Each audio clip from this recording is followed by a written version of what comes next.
So my dear children, welcome to Kriti's tutorials. If you have not subscribed my channel, kindly subscribe and don't forget to click the bell icon button so that you will never miss an update.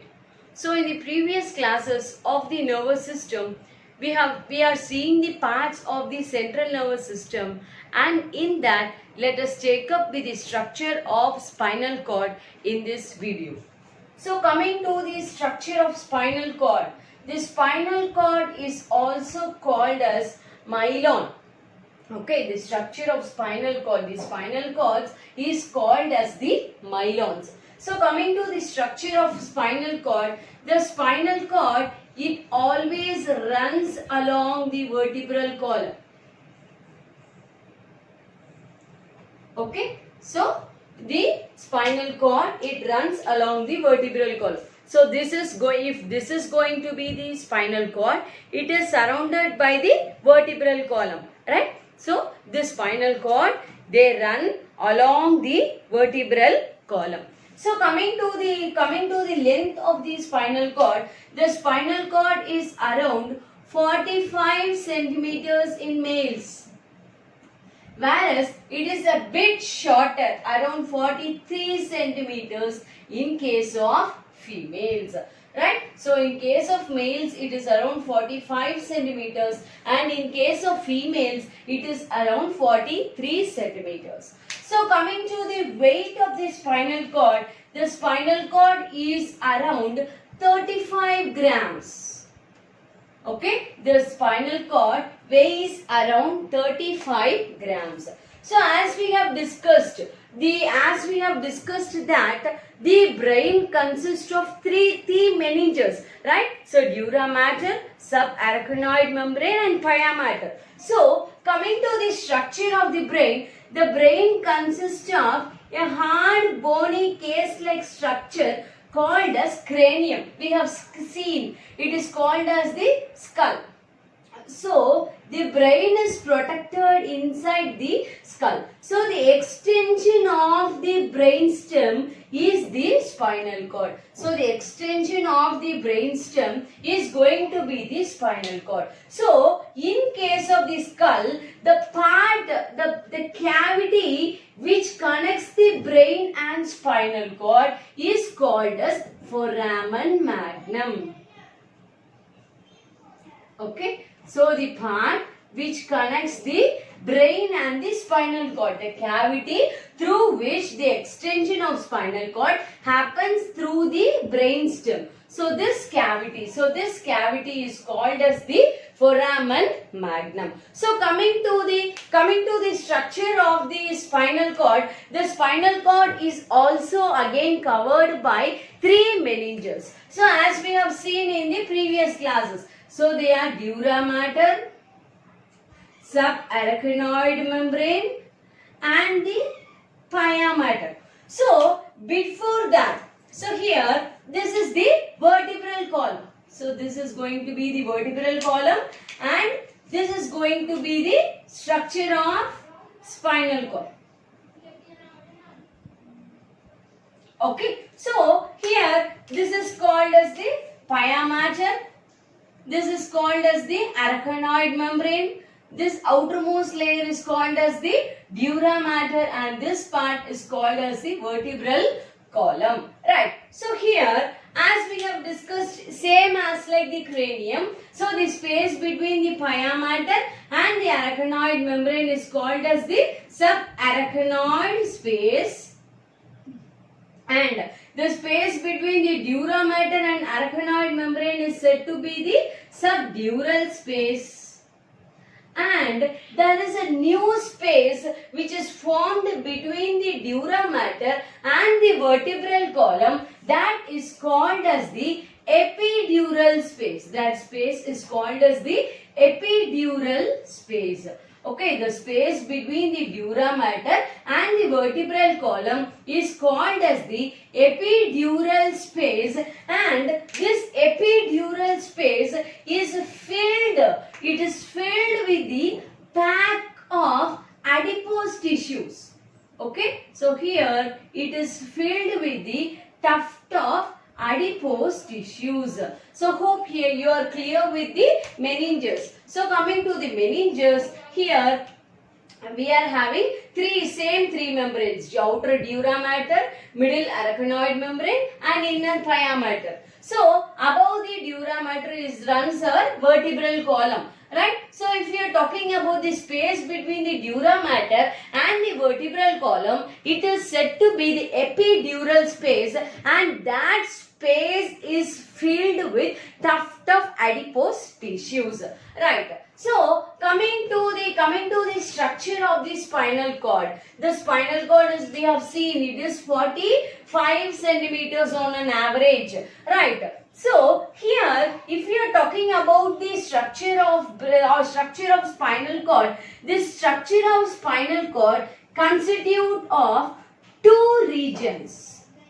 Okay, the structure of spinal cord constitute of two regions. The first region is called as the nervous region, where the nerves are present, and the second region is called as the non-nervous region, where there is no nerves. Nerves are not present, right? So coming to the nervous region, it starts with the cervical part, cervical region. That is, see, we have 5 regions in case of the spinal cord. So before that, the diameter of the spinal cord is not equal in all the cases. Okay, the diameter of the spinal cord is not equal. So we can observe two swellings in the spinal cord. Okay, at two places the diameter will be high, right? So such places are called as the enlargement, or it can also be called as a swelling. So first swelling is observed in the cervical region, and hence it is called as a cervical enlargement, and the second swelling is observed in the lumbar region, and it is called as the lumbar enlargement. So if we are talking about the structure of the spinal cord, it consists of two regions. First one is the nervous region and the non-nervous region. So if you are talking about the nervous region and the non-nervous region, the diameter of the spinal cord is not going to be uniform, and we are observing two enlargements or two swellings in the spinal cord, and those two swellings are called as enlargements, and one is seen in the cervical region, and hence it is called as a cervical enlargement, and one that is observed in the lumbar region, and it is called as the lumbar enlargement. So coming to the structure of the spinal cord is divided into 5 regions. Right, the spinal cord is divided into 5 regions, and you should be very clear that 31 pairs of nerves, they originate from the spinal cord. So almost 31 pairs of nerves originate from the spinal cord. So this entire spinal cord is divided into 5 regions, and from that 5 regions, what is originating? 31 pairs of nerves are originating. So coming to the nervous part, see, what are all the 5 regions? First one is the cervical region. Okay, so in cervical region, we can observe 8 pairs of nerves. So in cervical region, we can observe 8 pairs of nerves. The second region is called as the thoracic region. Second region is called as the thoracic region, and you can observe 12 pairs of nerves which originate from the thoracic region of the spinal cord. Right. And the third region is called as the lumbar region. The third region is called as lumbar region, and 5 pairs of nerves originate from that, and the next one is called as, next region is called as sacral region, and from that 5 pairs of nerves are open, and last region is called as the coccygeal region. Okay, the last region is called as the coccygeal region, and one pair of nerves, they originate from the that particular region of the spinal cord. So these are all the 5 divisions. So where does this nervous part starts and nervous part terminate? Right? So the nervous part starts with the C1. So what is C1? See here we have described 8 pairs of nerves that originate from the cervical region. So how it is termed? It is termed as C1, C2, C3, etc. If it is going to be thoracic region, T1, T2, T3, etc. If it is going to be lumbar, L1, L2, L3. For sacral region, S1, S2 and all. For coccygeal region, it is CO1 or C1. Right. So since it is cervical is there, we have mentioned it as Sibo. So CO1. This is how they will name the segments of the spinal cord. So coming to the nervous part, the nervous part starts from the C1 region and it terminates at L1 region. Okay, so the nervous part of the spinal cord, it starts with the C1 region and it terminates with the L1 region. So after that, after L1, you could find the tapering. So the spinal cord, it tapers to form a sharp point and it forms the cone-like shape. Since the cone-like appearance is observed, this part, the conical part, the tapering part, it is called as conus medullaris.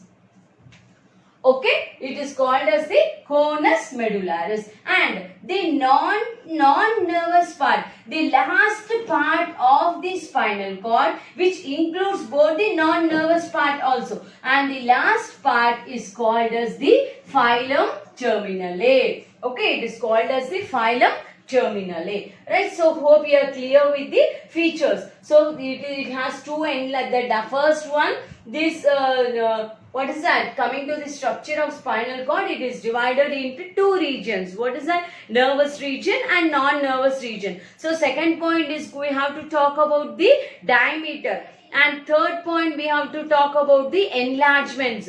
And fourth point we are going to discuss about the regions, 5 regions.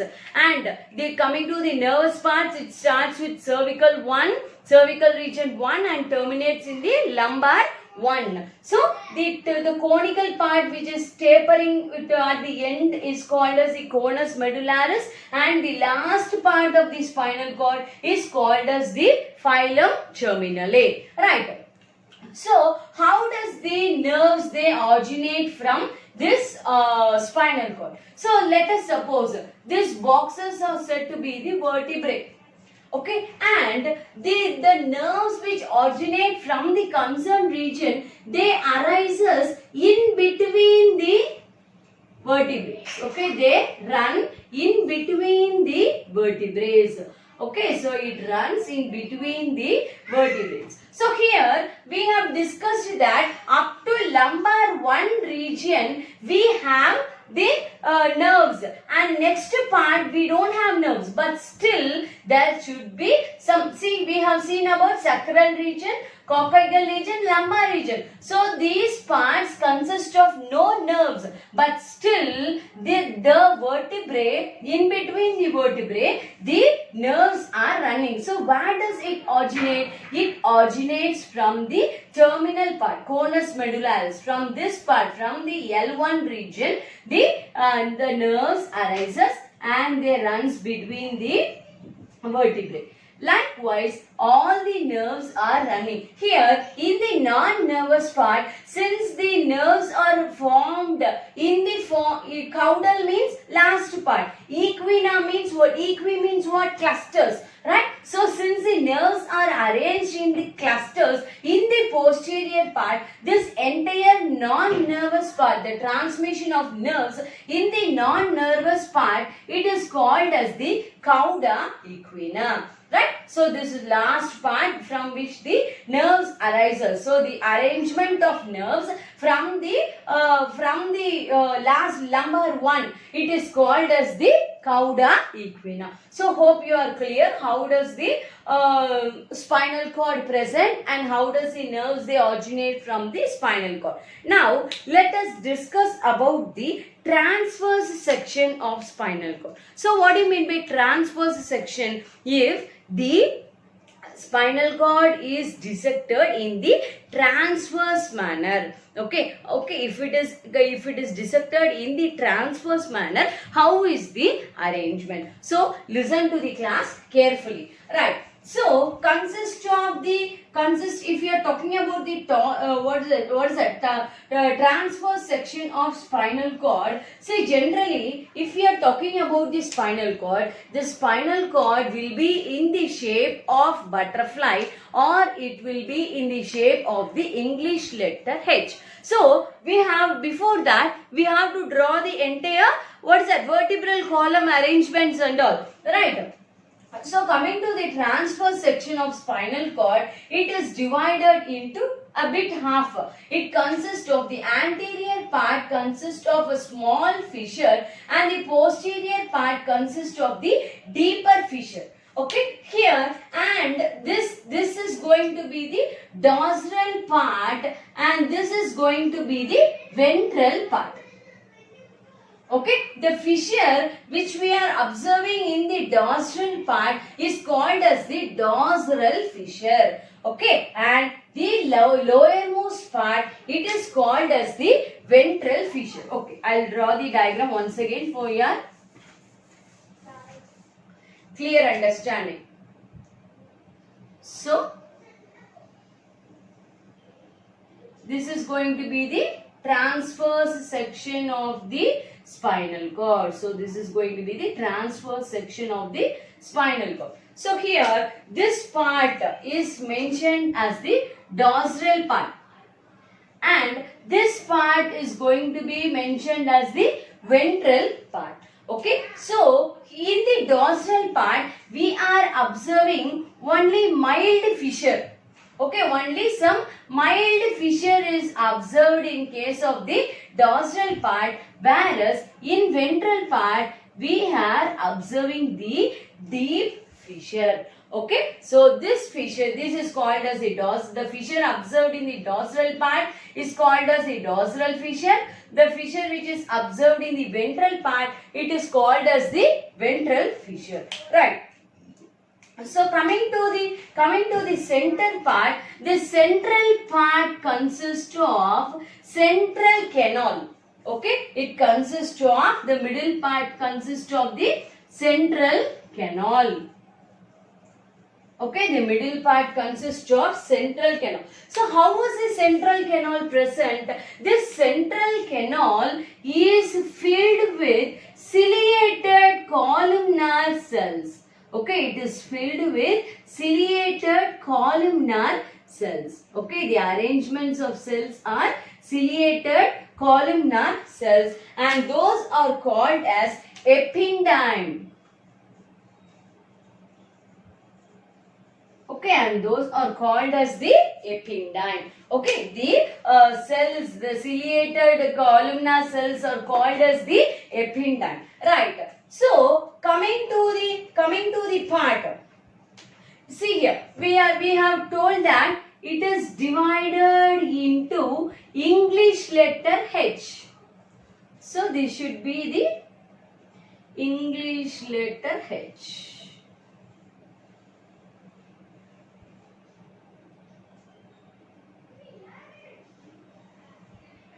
Okay. So if I'm dissecting this, if this is going to be in what's that English letter H, here you are observing two dorsal parts. Okay, it look like horns and the horns which are present in the dorsal part, it is called as the dorsal horn, which are highly sensory in nature. Okay, and the horns which are present in the ventral side, it is called as the ventral horn. and it is motor in nature. Okay, it is highly motor in nature. Then here the integral part, as we have discussed earlier, in case of the spinal cord, the grey matter is present in the center, whereas white matter is present in the periphery. Okay, so since this grey matter is divided into the English letter H, these white matters are divided into some segments. Okay, you can see the white matter is divided into some segments. Okay, so the segment which is present in the dorsal side, it is called as the dorsal funiculus.